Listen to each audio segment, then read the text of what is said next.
aerial view, and not in the weeds as we should kind of anchor ourselves.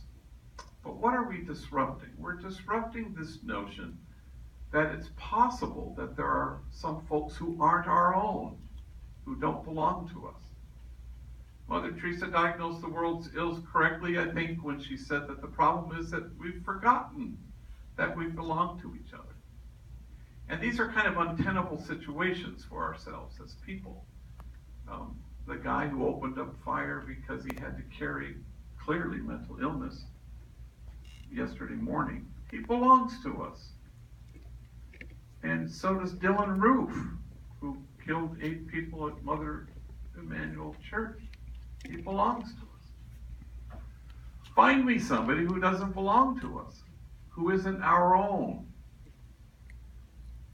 I don't think you'll be able to find anybody. And I think that's key. Until we know that there are no such thing as bad guys, and much less bad hombres. For 30 years I've worked with gang members. I've never met one. I've never met an evil person. Never. Because the minute you start to know what people carry, it breaks through. And you stand in awe at what folks have to carry, rather than in judgment at how they carry it. Everybody belongs. It's where you begin. And so you imagine a circle of compassion, then you imagine nobody standing outside that circle. That's what we try to disrupt, is the notion that there just might be lives out there that matter less than other lives. We stand against it. And you stand at the margins with the poor and the powerless and the voiceless, and those whose dignity has been denied, and those whose burdens, including mental illness, are more than they can bear, for which you can only have one response: compassion. And that's why it's untenable in our country, because we have to hate them. And then you stand against demonizing so that the demonizing will stop. And you stand with the disposable so that the day will come when we stop throwing people away. And then Homeboy becomes a sanctuary for folks who feel less than. And then they become the sanctuary that they sought there. And then they go home and provide and present sanctuary for their kids, and cycles get broken. We belong to each other. And so we try to create a community of kinship such that God, in fact, might recognize it. And Homeboy really is about healing. In our early days, we were about nothing stops a bullet like a job.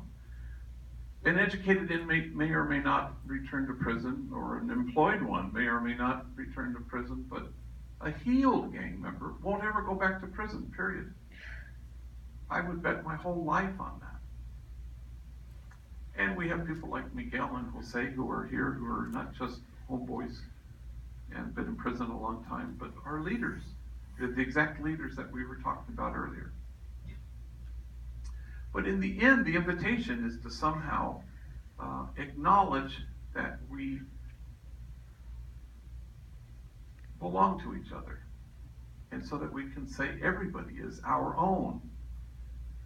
And mass incarceration just won't matter to people unless folks know that we all belong, that there is no us and them, there's just us. And Homeboy wants to be what the world is ultimately invited to become, which is this place of kinship and connection. So I'm just going to tell 2 stories that everybody's heard before. So I can't help myself. I don't know.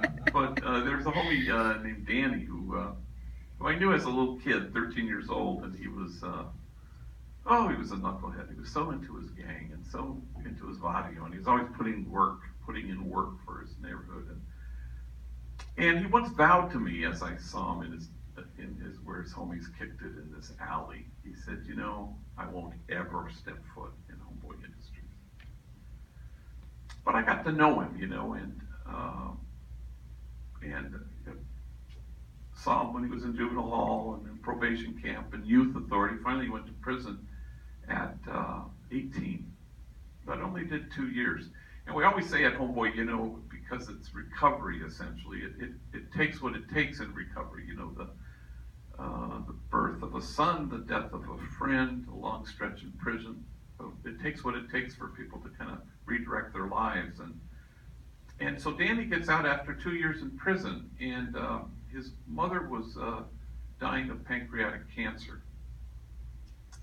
And a large family, but he was the designated hospice caregiver. It was so tender and gentle to watch this kid by her bedside, especially knowing that this woman actually tortured this kid when he was a child. And